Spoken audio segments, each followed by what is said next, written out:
I love using alcohol markers in my bullet journal. And if you know anything about alcohol markers, you may think that's a little weird because alcohol markers bleed through anything, which is true. But I found a system that I like, and I have an entire video about it, which I will link down below in case you're interested. But personally, I just love the way the alcohol markers look, their pigments, whether they blend. And so I want to talk about in this video my techniques for using alcohol markers and also how they compare to the usual water-based markers, so you can decide which one would be best for your bullet journal. I have this little like dual camera situation here. I'm really excited about this. Hopefully this video goes well. But first things first, let's just talk about brands. For this video, I wanted to compare water-based markers and alcohol markers from the same brand to just kind of level the playing field. So on the left, I have 3 water-based markers and they are all from Ohuhu. And on the right, I have alcohol markers and these are all also from Ohuhu. They're just the normal alcohol art markers. If you want to talk about some other brands I recommend, there's always, of course, the Tombow dual brush pen. This is a very famous type of water-based pen that a lot of people in the bullet journaling world like to use. Or you could also use the Crayola Super Tip. This is a much cheaper option, very fun water-based marker.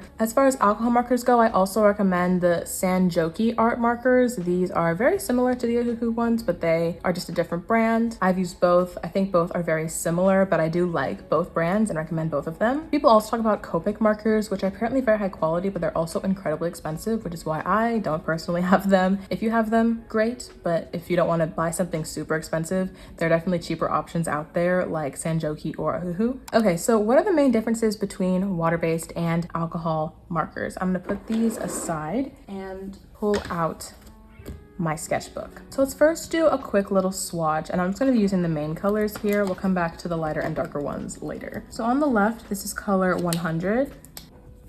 And then on the alcohol-based marker, I have a little thicker swatch there, and this one is color 65.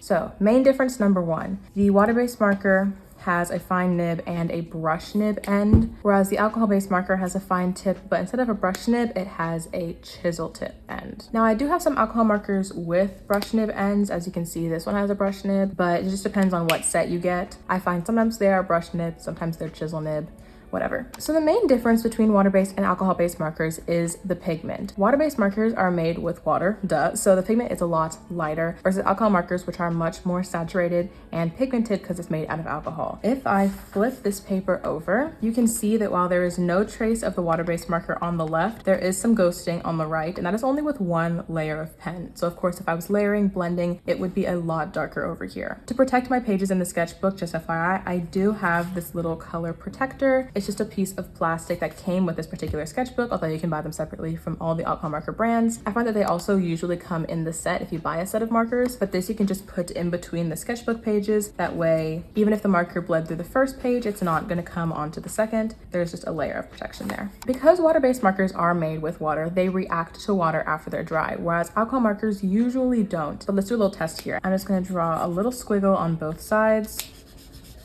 Give it a hot second to dry. Both of them will like not smear. There's nothing on my finger. If you're blending, it might get a little wet, but we'll talk about blending in just a second. So let me pull out just a little bit of water here. I just have a little water on a paintbrush, and I'm just gonna smear across 1 and smear across 2. Now, in just like 5 seconds, you can tell that the one on the left is already incredibly smeared and incredibly like, almost like it's bursting. I don't know how to explain it. It's like this little like spiky things. You can see it right here. Whereas the one on the right is perfectly fine. That is because, like I said, water-based markers are made out of water. So having water react to them makes them want to blend and disperse. Now, this could be a cool technique if you want something like this in artwork. You can definitely use that to your advantage. However, I find that most times we don't want things to react to water, which is why alcohol markers win in this case, because in comparison, it's obvious that this one kept its shape much more than the left one. Now let's talk about streakiness. Now water-based markers, because they're made out of water, are slightly translucent. Now this is like not very obvious because obviously whenever you see the streak here, it's pretty dark of a color. However, whenever I put multiple lines right next to each other, you can see when they overlap, there are like darker lines when 2 lines overlap, and that's because they're slightly translucent. Obviously, when 2 translucent things overlap, they become darker, right? Now, I think that in comparison, the alcohol markers are usually pretty opaque. If I draw lines next to each other, it may get a little darker when they overlap. However, they'll dry a lot smoother and less streakier. You can see how this one is super streaky. You can still see the lines after it's dried, whereas this one, they're kind of blending into each other in the middle sections. There may be a little bit of lines, but it's definitely harder to tell. I feel like a lot of people who use water-based markers in their bullet journal, who color with them, don't mind the streakiness. For example, let me pull out my own bullet journal so I can use my own art for reference. In March, I did a frogs theme, as you can see, and there's definitely streakiness in all of the colors here, and that's because I used water-based markers. Now, personally, after bullet journaling for how many years, I don't mind this at all because I love how the bullet journal has its own like little unique, definitely handmade feel. However, sometimes, especially when I'm drawing skin, I prefer to have smoother lines because obviously they're not like horizontal or vertical lines all throughout your skin. So whenever I'm drawing something like a face and I don't want lines everywhere, like on her shoulder, this is where I prefer to use alcohol markers because it does blend into each other. Even though there were definitely multiple streaks to make this section, it doesn't show those lines. It blends in nice and smooth. Now, of course, the more you layer, that can definitely alter things a little bit, but there are also some issues with layering, sometimes with water-based markers and sometimes with alcohol-based markers. So if I took my water-based marker here and I just, I don't know, let's just make a little blob,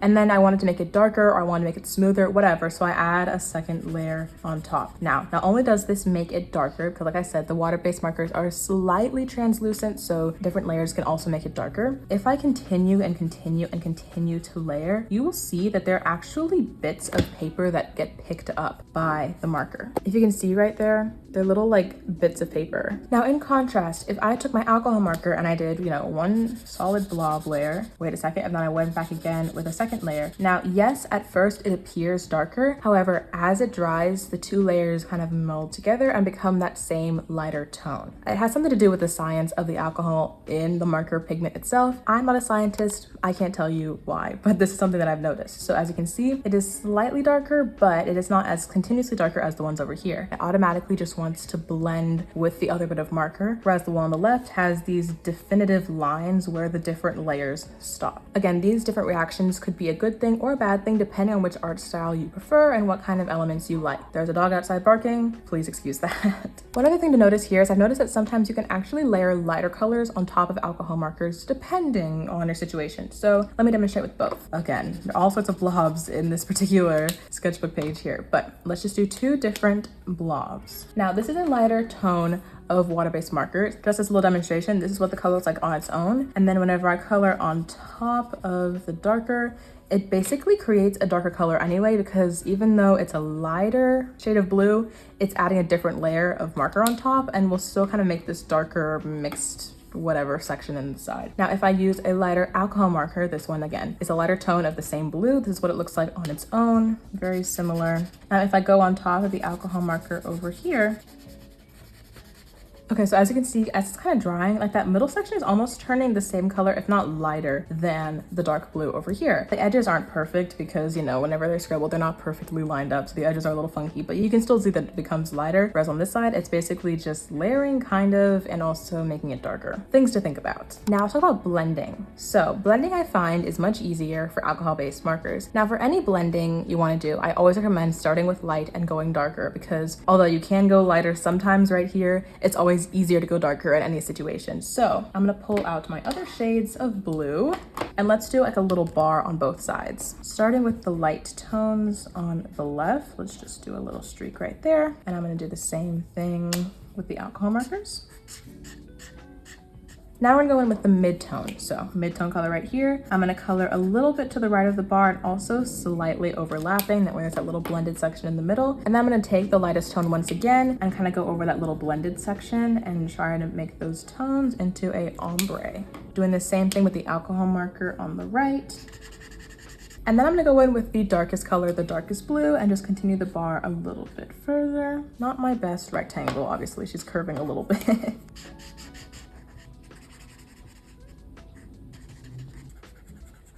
I did try to find the closest color matches I could. Looking at this now, I think this dark blue was a little bit more saturated than this one over here, but the concept is still there. Okay, so after leaving this to sit for just a second, I think you can already tell which side has the better blend, and that is the right side. And it is because, like I said up here, the alcohol marker just wants to blend with each other. And especially when it's still a little bit wet, you can definitely get those pigments to find those middle tones in between the three specific shades of light blue. The ones over here, however, do not blend very well. It's much more more streaky. I did my best to try to spend an even amount of time on both of these bars. And of course, after a little bit more time, a little bit more layering, you can make that even smoother. Now, I feel like I've been bashing a little bit on the water-based markers in this video, and I'm not trying to make it seem like these are just terrible markers. They do have their advantages 100%. These ones are much more common in the bullet journaling world because when you bullet journal, you obviously use like both sides of the journal spread. So you don't want ink that's going to bleed through the journal spread like an alcohol marker does. Once again, let me just flip this over and show you how this side has absolutely no ghosting, no bleeding, no nothing. This one, you can see basically everything that I did on the opposite side of the paper. And so obviously most people prefer to use water-based markers because it won't bleed through and you can use both sides of the journal spread with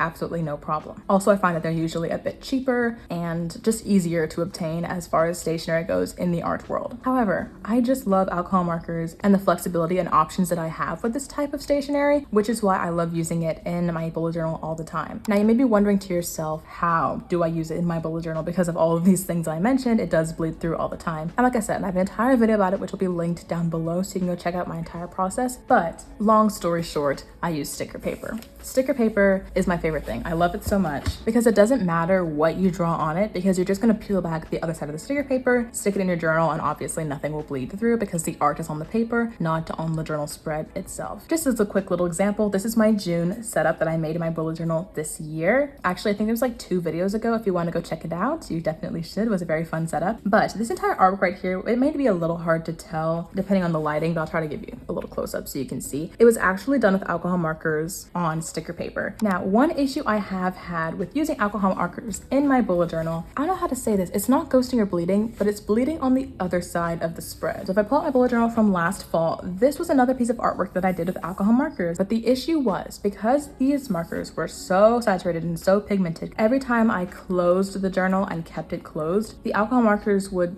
like press and bleed onto this side of the spread. And of course, no one wants that because now I have basically a complete replica of this spread over here with this like highlighter yellow thing. Now, this hasn't happened with all of the art that I've done. I think it depends on like the colors that you use. I find that warmer tones do this more often than cooler tones do, but I had a lot of dark layering here, especially with like his face, the mane, her hair, her skin, a lot of dark layering, and that really caused this issue. All of my art was basically ruined because all of my spreads had that highlighter yellow basically everywhere. So I've been on a quest these past few months to figure out the best ways to handle that problem, and I've come up with a couple things. So at first I ordered this. So this is Mod Podge. This is the basic water-based glue, sealer, and finish. And this is what a lot of people just paint on top of their art once it's dry to add a completely clear, just like sealant and cover on top of it. This was working for a while, okay? But an issue that I had with it was sometimes even after the marker was dry, quote unquote, because I was painting with this with a literal paintbrush, it would almost pick up the pigment again. This is an issue that obviously you don't have with water because once I put water on these two, this one didn't bleed at all. But I'm gonna try and demonstrate it. It may not work very well because it's a cool tone, not a warm tone, but we'll see. So this one, I'm just gonna label it is normal Mod Podge. Handwriting is really bad, ignore it. I'm just gonna shake this up, add a teensy little dollop on top of the art.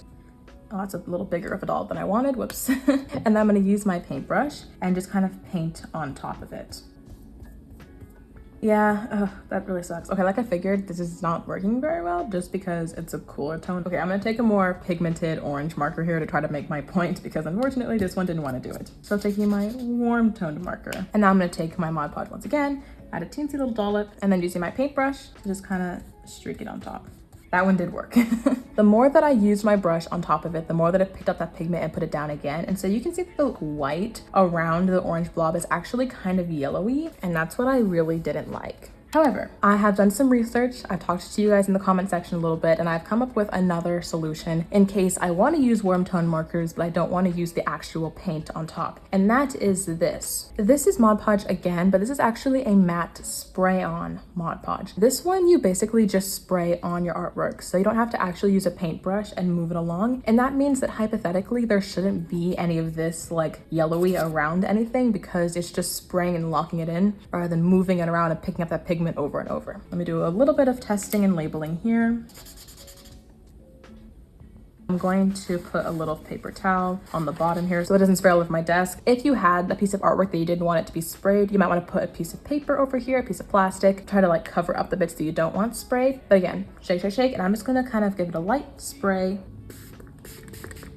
Okay, It unfortunately did mess with the pen right here. As you can see, it's already like bleeding away, but I don't really care. It's just a sketchbook page. And as you can see, as it dries, we're totally fine. You know, there's no smearing around it with yellow because like I said, it's just gonna lock it in place. It's gonna take a hot second to completely dry because it is, you know, like a bit of liquid on top of it. It's not like a marker pigment, but there should be no problems. This is what I used for the art in my weekly spread in the bullet journal. Now, one thing I did notice is there is a slight bit of curving right there. I don't know if you can see it, if it's gonna focus. This is because I left the page open overnight as it was drying, so I wanted it to, of course, completely air dry. This could easily be fixed with, of course, closing your bullet journal, letting it rest, maybe putting something heavy on top of it to just flatten the page out again. You could also maybe like blow dry it if it really bothers you. It doesn't bother me very much at all, but just personal preference, whatever you prefer. You can choose which of these you'd rather use. You can always try other sealants, other sprays. I just like Mod Podge, and these are just the two that I found on Amazon. Now, prices wise, this normal Mod Podge was about $3 to $4 for this 4-ounce bottle, whereas this one was about $5 for the 4-ounce bottle, but I think I also got it when I was on sale coincidentally. So right now it's looking at $11 for this, which is extremely overpriced in my opinion, but these also will last you a long time because I basically use like 3 or 4 squirts for this one and just a little dollop of this one for every piece of artwork that I have. So like it'll last me forever. So, you know, $11 for something that's gonna last you like years, it really isn't a huge deal. And also I feel like I have more control with this one because I'm physically painting it myself, whereas I have less control with this one, but this one can also smear warm colors where this one wouldn't. So again, which one do you prefer? Depends on what you're looking for, really. If you're looking to use alcohol markers in your bullet journal and you also want to find other ways to protect your art from like bleeding, ghosting, whatever onto the page, we've already talked about sticker paper, we've talked about Mod Podge. A couple people in the comment sections of my videos suggested putting clear sticker paper on top of things. I find that these are mostly like glossy, which is why I can't use it because I of course photograph my art, so glossy is not what I prefer. However, if you like the look of glossy covers over your art, clear sticker paper is out there and it's an option for you. I also heard someone say they used hairspray, which of course, if you already have hairspray, you don't have to go buy something, but I'm not sure how hairspray would react to the alcohol markers. If one of y'all have tried that, let me know down below what you think. I've never tried it and I don't really intend to because I have these, but you know, just some other options out there for you to use. Okay, so the key points in this video. Water-based markers are cheaper, more easily found, and are better to use in a journal itself, but it can be streaky, it reacts to water, and doesn't blend as well. Alcohol markers are more expensive, harder to find, much more pigmented, but they also blend a lot better, layer a lot better, don't react to water. And as long as you're willing to use either sticker paper or some kind of sealant, they are great to use in your bullet journal. If you enjoyed this video and want to see more content from me, please subscribe down below. I post bullet journaling videos every single Saturday. I'm sending you guys so much love. Again, subscribe. And if you want to watch the video about how I use alcohol markers in my bullet journal, like the full tutorial, I'll have it right here on the screen. Have an amazing day.